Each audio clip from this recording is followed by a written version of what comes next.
இன்னொரு தலைமை ஏற்பட்டு விட்டது.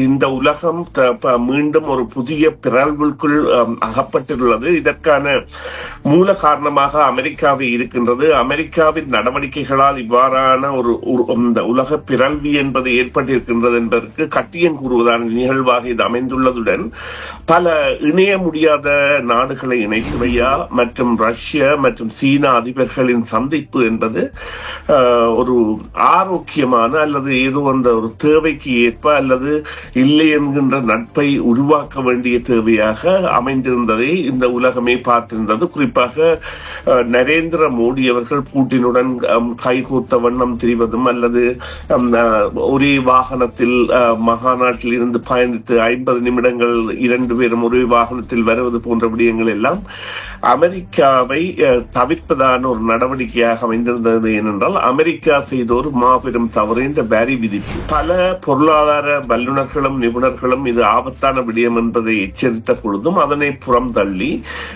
ட்ரம்ப் கொண்டு வந்த இந்த நடவடிக்கை என்பது உள்ளூரில் கூட பெரும் பிரச்சனையை ஏற்படுத்தும். அது 2-3 ஆண்டுகளுக்கு பல நாடுகளில் பல பொருளாதார சிக்கல்களை ஏற்படுத்தும் என்பதையெல்லாம் நாங்கள் அறிந்தனவாகத்தான் இருந்தன. என்று சொன்னால் நடைமுறை சாத்தியங்கள் என்பன நிச்சயமாக விலையேற்றங்களையும் தொழில் குறைப்புகளையும் உற்பத்திகளையும் பல நாடுகளிலும் குறைப்பதற்கான திறப்புகளை மேற்கொள்ளும்.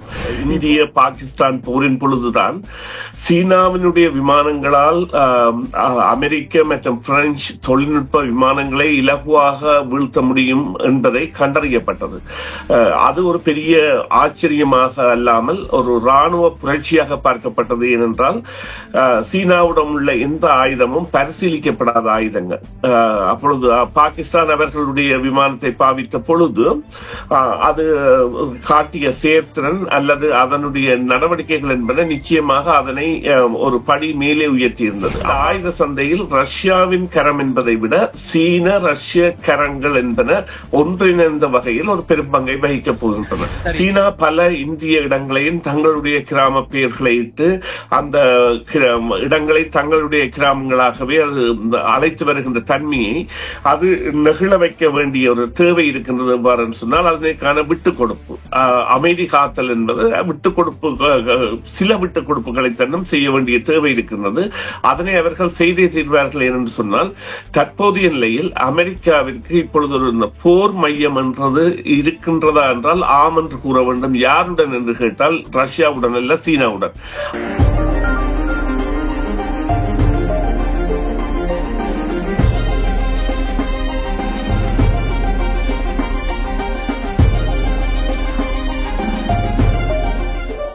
வணக்கம் நேயர்களே, உங்கள் அனைவரையும் மீண்டும் செய்தியின் பின்னணி நிகழ்ச்சியில் சந்திப்பதில் மிக மகிழ்ச்சி அடைகின்றோம். சமகால முக்கிய நிலவரம் தொடர்பாக பேசுகின்ற நிகழ்ச்சியில் இன்று மிக முக்கியமாக சீனாவில் வெற்றி கொண்டாட்ட நிகழ்வுகள் இடம்பெறுகின்றன. 80வது ஆண்டாக இடம்பெறுகின்ற இந்த உலக போர் வெற்றி தினத்தை குறிக்கும் முகமான அணிவகுப்பில் பல நாடுகளினுடைய தலைவர்கள் இணைந்திருக்கின்றார்கள். 25க்கும் மேற்பட்ட முக்கிய தலைவர்கள் இதில் கலந்து கொண்டிருக்கின்றார்கள். அதில் பல முக்கிய சந்திப்புகள் இடம்பெற்றிருப்பதாக அறிவிக்கப்பட்டிருக்கின்றது. இதே நேரத்தில் ரஷ்யாவை பொறுத்தவரையில் இப்பொழுது அமெரிக்காவுக்கு பல்வேறு இடர்களை கொடுக்கும் நடவடிக்கைகளில் ஈடுபட்டு வருவதையும் பார்க்கக்கூடியதாக இருக்கின்றது. ஒரு புறத்தில் பேச்சுவார்த்தை என்ற தரப்பில் சுமூகமான தீர்வுகளை நோக்கி ரஷ்யா நகருகின்றது என்ற எதிர்பார்ப்பு இருந்தாலும் மறுமுனையில் அந்தந்த நாடுகளோடு சேர்ந்து எடுக்கின்ற நடவடிக்கைகள் அமெரிக்காவை சீற்றம் கொள்ள வைக்கின்ற நடவடிக்கைகளாக அமைந்திருக்கின்றன. உதாரணமாக இன்றைய தினம் அமெரிக்கா ஏற்கனவே எரிபொருள் கட்டுப்பாட்டை மேற்கொள்ள வேண்டும் என்று இந்தியாவிடம் கோரிக்கை விடுத்திருந்தது. அதை நிராகரித்திருந்த இந்தியா இப்பொழுது வரிச்சுமைகளை எதிர்நோக்கி இருக்கின்ற நிலையில் ரஷ்யா மீண்டும் மிக குறைந்த விலையில் இந்தியாவுக்கு எண்ணெயை ஏற்றுமதி செய்ய இருப்பதான தகவலை வெளியிட்டிருக்கின்றது. இப்பொழுது இருக்கின்ற விலையை காட்டிலும் பரலுக்கு $3 அல்லது $4 வீதம் குறைவான விலையில் எரிபொருளை வழங்க இருப்பதாகவும் வருகின்ற 2 மாதங்களில் மேலும் பல டன் எரிபொருளை அது விநியோகிக்க இருப்பதாகவும் அறிவிக்கப்பட்டிருக்கின்றது.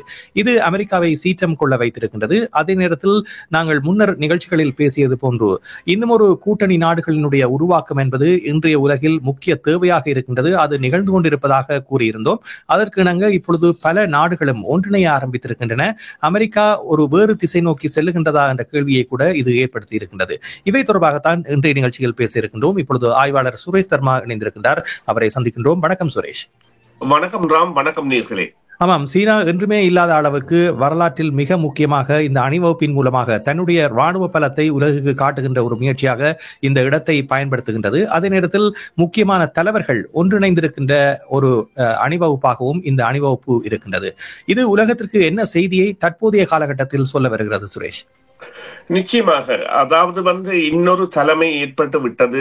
இந்த உலகம் மீண்டும் ஒரு புதிய பிறழ்வுக்குள் அகப்பட்டுள்ளது. இதற்கான மூல காரணமாக அமெரிக்காவை இருக்கின்றது. அமெரிக்காவின் நடவடிக்கைகளால் இவ்வாறான ஒரு இந்த உலக பிறழ்வு என்பது ஏற்பட்டிருக்கின்றது என்பதற்கு கட்டியம் கூறுவதான நிகழ்வாக இது அமைந்துள்ளதுடன் பல இணைய முடியாத நாடுகளை இணைத்து வைத்ததோடு இந்த சாதாரணமாக 80 ஆண்டுகள் இந்த அதாவது ஜப்பானை தோற்கடித்த நிகழ்வானது, உலக போரின் பொழுது தோற்கடித்த நிகழ்வானது கொண்டாடப்பட்டாலும் வெற்றி விழாவாக அதாக இது இல்லாமல் இது தாய்வான் உள்ளிட்ட பல பிரச்சனைகளுக்கு அமெரிக்கா தலையிடுமானால் எவ்வாறு அது முகம் கொடுக்க வேண்டும் என்று கட்டியம் கூறுகின்ற நிகழ்வாக அமைந்திருக்கின்றது.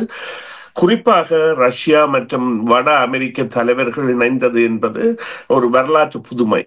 இவர்களிடையான உறவு என்பது இருக்கின்றது என்பது உள்ளுடலாக தெரிந்த விடயமாகவும் அதே வேளை அந்த போர்களின் பொழுது இவர்களின் உதவிகள் இருக்கின்றன என்றது தெரிந்த விடயமாக இருக்கின்ற பொழுதிலும் கடந்த வார இறுதியில் இடம்பெற்ற சீனாவின் இந்த கூட்டு மகாநாட்டின் பொழுது அங்கே ஒரு புதிய தலைமைக்கான தேவை அடையாளப்படுத்தப்பட்டதுடன் இந்தியா மற்றும் ரஷ்யா மற்றும் சீனா அதிபர்களின் சந்திப்பு என்பது ஒரு ஆரோக்கியமான அல்லது ஏதோ அந்த ஒரு தேவைக்கு ஏற்ப அல்லது இல்லை என்கின்ற நட்பை உருவாக்க வேண்டிய தேவையாக அமைந்திருந்ததை இந்த உலகமே பார்த்திருந்தது. குறிப்பாக நரேந்திர மோடி அவர்கள் பூட்டினுடன் கைகோத்த வண்ணம் திரிவதும் அல்லது ஒரே வாகனத்தில் மகாநாட்டில் இருந்து பயணித்து 50 நிமிடங்கள் 2 பேரும் ஒரே வாகனத்தில் வருவது போன்ற விடயங்கள் எல்லாம் அமெரிக்காவை தவிர்ப்பதான ஒரு நடவடிக்கையாக அமைந்திருந்தது. ஏனென்றால் அமெரிக்கா செய்த ஒரு மாபெரும் தவறு இந்த வரி விதிப்பு. இந்த வரி விதிப்பு என்பது நிச்சயமாக அமெரிக்கா கவனத்தில் எடுத்துக்கொள்ளாத விடயம் என்னவாக இருந்தது என்றால் தனது ஐரோப்பிய பங்குதாரர்களையும் கனடாவையும் மெக்சிகோவையும் அது கைவிட்டது. குறிப்பாக அமெரிக்காவால் ஒரு நடவடிக்கை எடுக்கப்படுகின்ற பொழுது இந்த நேட்டோ என்கின்ற அமைப்பு 34 நாடுகளுக்கு மேற்பட்ட நேட்டோ என்கின்ற அமைப்பு மற்றும் தனது எல்லை நாடுகளான மெக்சிகோ கனடா நேட்டோ என்கின்ற அமைப்பில் கனடா கூட இருந்தால் கூட அதனை புறந்தள்ளி ஒரு சகோதர நாடான கனடா போன்றவற்றை எல்லாம் தவிர்த்து அது செய்த ஒரு இந்த வரி விதிப்பு விவகாரம் தான் அமெரிக்கா செய்த இந்த விவகாரத்தால் இந்த உலக புதிய ஒழுங்குமுறைக்கான தேவையை நாடுகள் அடையாளப்படுத்தி அதன்படியே முன்னேறுகின்றன அல்லது அமெரிக்காவை மௌனம் காக்க வைத்து அல்லது மௌனமாக இருக்க வைத்து நகர்வை மேற்கொள்கின்றன. சரி, இந்த வகையில் இது மிகவும் ஒரு முக்கியத்துவமான ஒரு கால பிரளயம். இப்பொழுது இது அமெரிக்காவை சீற்றம் கொள்ள வைத்திருக்கின்ற ஒரு நடவடிக்கையாக இருந்தாலும் அமெரிக்காவில் இருக்கின்ற கீழவை நீதிமன்றங்களின் ஊடாக இந்த வழக்கு என்பது மேற்கொள்ளப்படுகிறது. வரி விதிப்பு ஒரு சட்ட ரீதியிலான அணுகுமுறை இல்லை என்ற தீர்ப்பை இந்த நீதிமன்றங்கள் வழங்கி இருக்கின்ற நிலையில் இப்பொழுது அமெரிக்க உச்ச நீதிமன்றத்தை நாட இருப்பதாக ட்ரம்ப் இன்றைய தினம் அறிவித்திருக்கின்றார். ஆகவே அவருடைய நாட்டுக்குள்ளேயே இந்த வரி விதிப்பு தொடர்பான சட்ட பிரச்சனைகள் இருக்கின்ற சூழலில் இதனை உலகம் எதிர்க்க ஆரம்பித்திருக்கின்ற நிலையை ட்ரம்பினுடைய நிர்வாகம் எவ்வாறு கையாளப் போகிறது? இல்லை, இது ஒரு முக்கியமான கேள்விதான். அதாவது பீட்டர் நெவாரோ என்கின்ற பொருளாதார அடிமட்ட ஆலோசகர் ஒருவரின் ஆலோசனையின் பிரகாரம் பல பொருளாதார வல்லுநர்களும் நிபுணர்களும் இது ஆபத்தான விடயம் என்பதை எச்சரித்த பொழுதும் அதனை புறம் தள்ளி ட்ரம்ப் கொண்டு வந்த இந்த நடவடிக்கை என்பது உள்ளூரில் கூட பெரும் பிரச்சனையை ஏற்படுத்தும். அது 2-3 ஆண்டுகளுக்கு பல நாடுகளில் பல பொருளாதார சிக்கல்களை ஏற்படுத்தும் என்பதையெல்லாம் நாங்கள் அறிந்தனவாகத்தான் இருந்தன. என்று சொன்னால் நடைமுறை சாத்தியங்கள் என்பன நிச்சயமாக விலையேற்றங்களையும் தொழில் குறைப்புகளையும் உற்பத்திகளையும் பல நாடுகளிலும் குறைப்பதற்கான திறப்புகளை மேற்கொள்ளும். இவ்வாறான நிலையில் இந்த நடவடிக்கைகளை அவர்கள் உள் அரங்கில் எதிர்கொள்வது என்பது அவர்களுடைய வேலை வாய்ப்பு வீதம் எவ்வாறு இருக்க போகின்றது, தொழில் தொடங்குகின்ற வீதம் எவ்வாறு இருக்க போகின்றது, அவர்களின் உற்பத்திக்கான மூலப்பொருட்களின் வரவு உள்ளூரில் தயாரிப்பு எவ்வாறு இருக்க போகின்றது அல்லது இன்னமும் தாங்கள் வெளிநாடுகளில் தான் தங்கியிருக்க வேண்டிய நிலை ஏற்படுமாக இருந்தால் அதற்குரிய வரி யாரால் அது அந்த இறுதியாக வரி சேரப்போவது பொருட்களை கொள்வனவு செய்கிறார். அவர்கள் அமெரிக்கர்களாக இருந்தால் அவர்களுக்கு அது பாதிப்பாக இருக்கும் போன்ற விடயங்கள் எல்லாம் ஏற்கனவே கூறப்பட்ட விடயங்களாக இருந்த பொழுதிலும் அவரது மனநிலையை பொறுத்தவரையில் தான் நினைத்த இதையும் செய்து முடிக்கலாம் என்கின்ற நிலையில் இருந்திருந்தார். எனவே இந்த நிலையில் அங்கே இடப்பட போகின்ற நிகழ்வு அடுத்த வருடம் தேர்தலின் பொழுது, அங்கே காங்கிரஸ் தேர்தலின் பொழுது, அதாவது அவர்களுடைய நாடாளுமன்ற ஒப்பீட்டளவில் நாடாளுமன்றம் என்று எடுத்துக்கொள்ளக்கூடிய அமர்வுகளின் தேர்வுகளின் பொழுது இதன் விவகாரம் நிச்சயமாக ஒரு பூதாகரமான விளைவுகளை ஏற்படுத்தும். குறிப்பாக ட்ரம்ப் அவர்களுடைய கட்சி ஆசனங்கள் குறைக்கப்படக்கூடிய எண்ணிக்கை ரீதியில் குறைக்கப்படக்கூடிய சந்தர்ப்பங்களை அது கொண்டிருக்கின்றது. அப்பொழுது அவருடைய அதிகாரங்கள் கட்டுப்படுத்தப்படலாம் என்கின்ற ஒரு நிலை வரலாம். அப்பொழுதுதான் இதற்குரிய தீர்வு வருமாக இருந்தாலும் இப்போதைய கொந்தளிப்பு நிலையை குறைப்பதானால் நிச்சயமாக இவர்களிடையே ஒரு ஒத்துப்போதல் அல்லது ஒத்துக்கொள்ளுதல் தன்மை வேண்டும். ஒத்துக்கொன்று ஆமாம் நாங்கள் தான் இதில் ஒரு பொது தவறு விட்டோம் என்று இந்த வரி விதத்தில் சில வேளைகளில் மிக குறைப்பு தன்மைகளை மேற்கொண்டால் சில வேளைகளில் அவர்கள் மீண்டும் தங்களுடைய நம்பிக்கையை கட்டியெழுப்புவதற்கான சந்தர்ப்பம் உண்டு. ஆனால் அதற்குரிய காலக்கெடு என்பது நீடித்ததாக இருக்கும். இதே நேரத்தில் ராணுவ வளங்கள் என்பது, குறிப்பாக ராணுவ ஆயுத விநியோகம் என்பது ரஷ்யா பல நாடுகளுக்கும் செய்து வருகின்ற நிலையில், குறிப்பாக ரஷ்யாவினுடைய ஆயுதங்கள் அல்லது ஆயுத கட்டுமான துறையை வேறு நாடுகளுக்கு அளிப்பதில் இந்தியாவோடு பிணிப்பிணைந்த செயற்பாடுகள் மேற்கொள்ளப்படுகின்றன. குறிப்பாக இந்தியாவினுடைய ராணுவ கட்டமைப்பினுடைய பலம் ரஷ்யாவினுடைய கைகளில் தங்கியிருக்கின்ற நிலையில் தொடர்ந்து ராணுவ ஆயுத தளபாடங்களை இறக்குமதி செய்வதற்கான முயற்சிகளிலும் இந்தியா ஈடுபட்டு வருகின்றது. இப்பொழுது இந்த ஏவுகணை பொறிமுறை அடுத்தடுத்த கட்டமாக 2026-27 கூடுதலான பாதுகாப்பு திட்டத்தை அது கொள்வனவு செய்ய ஒப்பந்தம் மேற்கொண்டிருக்கின்றது. அதே போன்று ஐரோப்பிய நாடுகளில் குறிப்பாக பிரான்சிடமிருந்து இந்தியா கூடுதலான உதவிகளை பெறுகிறது. ரஷ்யாவை பொறுத்தவரையில் இப்பொழுது சீனாவோடும் நட்பு பாராட்டுகின்ற ஒரு நாடு என்ற ரீதியில் எந்த நம்பிக்கையின் அடிப்படையில் இந்தியா இந்த அணுகுமுறையை மேற்கொள்கின்றது? அது வெற்றி அளிக்கக்கூடிய ஒன்றாக இருப்பதற்கான காரணம் என்ன என்று நீங்கள் நினைக்கின்றீர்கள்? இல்ல, இங்க 2 விடயங்கள் இருக்கின்றன. முதலாவது, ரஷ்யா ஒரு நில ஆக்கிரமிப்பு போர், அண்டை நாட்டுடனான நில ஆக்கிரமிப்பு போர் என்றுதான் அதனை நாங்கள் கூற வேண்டும்.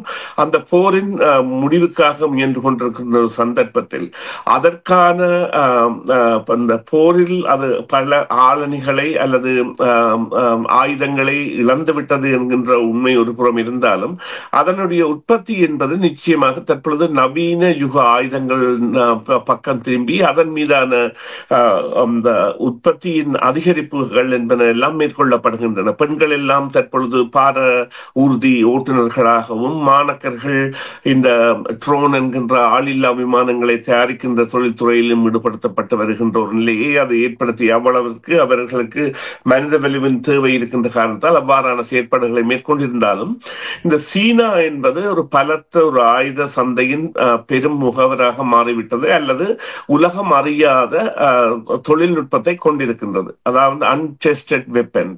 இப்பொழுது நீங்கள் பார்த்தீர்களானால் அமெரிக்காவினுடைய ஆயுதங்களோ ரஷ்யாவினுடைய ஆயுதங்களோ அல்லது பிரான்ஸ் போன்றவற்றின் ஆயுதங்களோ ஏற்கனவே இங்கு ஒரு களத்தில் பரிசீலிக்கப்பட்டவையாகவும் அவற்றின் திறன் தெரிந்தவையாகவும் இருந்திருக்கும். உண்மையிலேயே அண்மையிலே ஜூன் மாதம் 15 அல்லது 14ஆம் தேதி இடம்பெற்ற அந்த 3 நாள்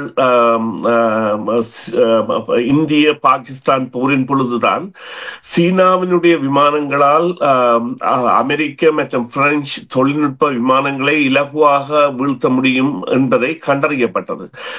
அது ஒரு பெரிய ஆச்சரியமாக அல்லாமல் ஒரு இராணுவ புரட்சியாக பார்க்கப்பட்டது. ஏனென்றால் சீனாவுடன் உள்ள எந்த ஆயுதமும் பரிசீலிக்கப்படாத ஆயுதங்கள்.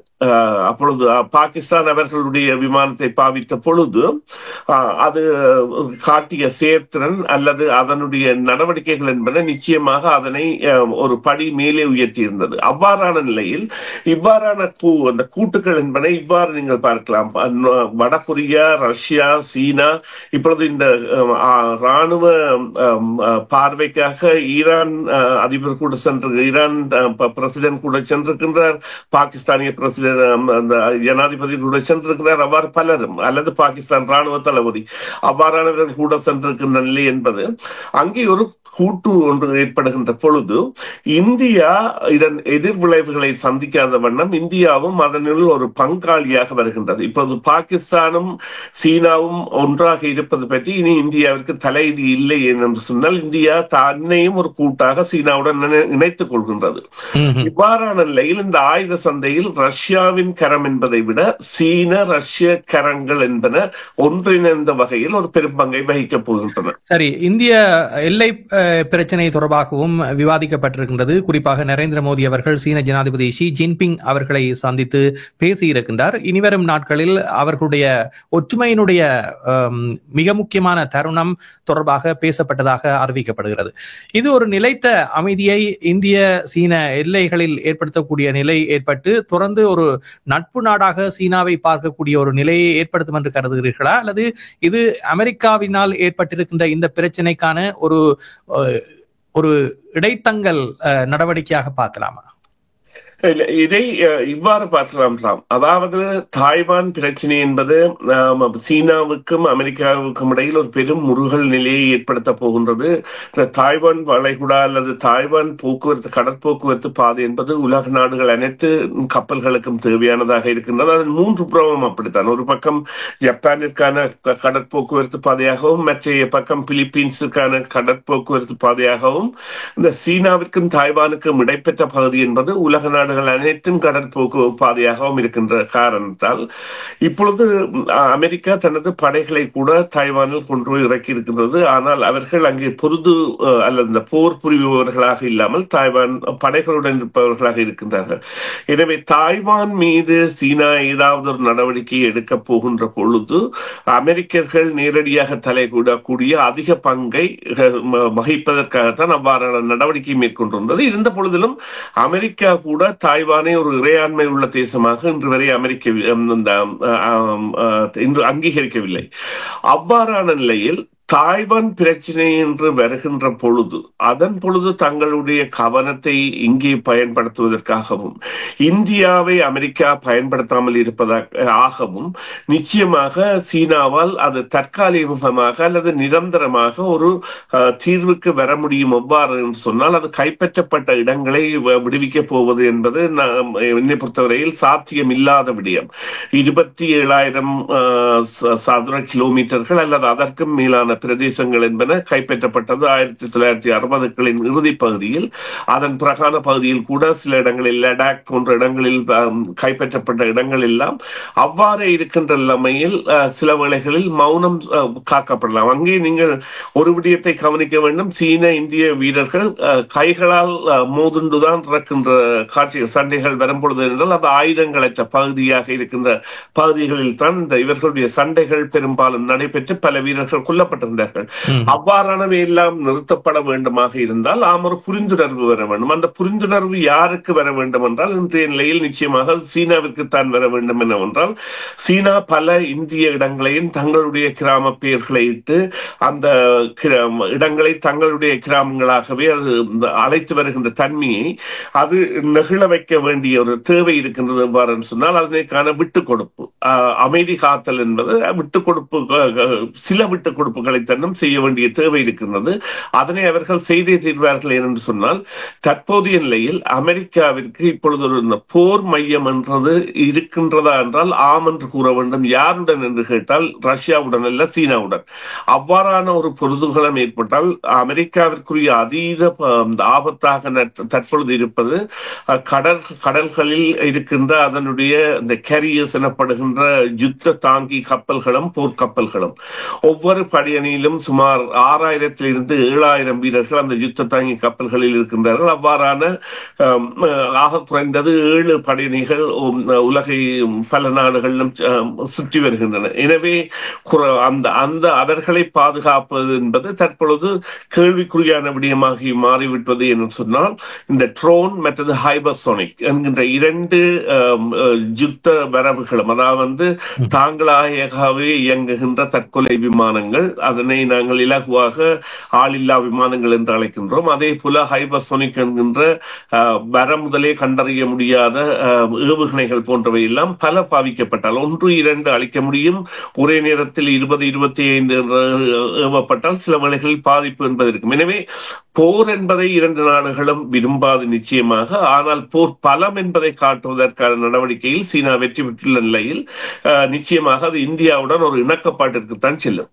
நிகழ்ச்சியின் நிறைவாக சுருக்கமாக இந்த பட்டுப்பாதை திட்டம் என்பது இப்பொழுது உலக நாடுகள் சீனாவின் பக்கம் சார்ந்து இருக்கின்றன. ஏற்கனவே இந்த பட்டுப்பாதை என்பது ஒரு இலக்காக சீனாவுக்கு இருக்கிறது. அது நிறைவேறக்கூடிய சாத்தியம் இதன் மூலமாக திறக்கப்பட்டிருக்கிறதா? சில வேளைகளில் அது சாத்தியம் இருக்கின்றது. எவ்வாறென்றால் ஐரோப்பாவின் சில நாடுகள் அதற்கான உறுதிமொழிகளை வழங்க வேண்டும். குறிப்பாக இத்தாலி போன்றவை எல்லாம் அதில் இருந்து பின்வாங்கிய காரணத்தால் இங்கே ஒரு விடயம் இருக்கின்றது. இந்தியாவோ சீனாவோ பல 100 ஆண்டுகள் பல 1000 ஆண்டுகள் வரலாற்றை கொண்ட இவ்வாறான பட்டுப்பயண பாதை திட்டம் போன்ற பல திட்டங்களை வைத்திருந்த நாடுகளாகவும், அமெரிக்கா என்பது சுமார் 350 வருடங்களுக்கு முதல் கட்டியமைக்கப்பட்ட ஒரு நாடாகவும் இருக்கின்ற காரணத்தால் நிச்சயமாக சீனாவால் மீண்டும் தனது அந்த உலக வழக்கை கொண்டு வரக்கூடிய சாத்திய கூறுகள் இருக்கின்றன. சில நாடுகளின் அங்கீகாரம் அல்லது அனுமதி என்பது இந்த திட்டத்திற்கு மேலும் தேவையாக உள்ளது என்பதுதான் உண்மை. நன்றி சுரேஷ். நிகழ்ச்சியில் கலந்து கொண்டமைக்கு நாங்கள் மீண்டும் மற்றொரு பொழுதிலே சந்திப்போம். நன்றி ராம். நன்றி நேயர்களே. மீண்டும் ஒரு பொழுதில் சந்திப்போம். சிஎம்ஆர் யூடியூப் சேனலில் இணைந்திருக்கும் நேர்கள் அனைவருக்கும் எமது நன்றி. காமெண்ட்ஸ் பகுதியில் உங்கள் கருத்துக்களை தெரிவிக்க தவறாதீர்கள்.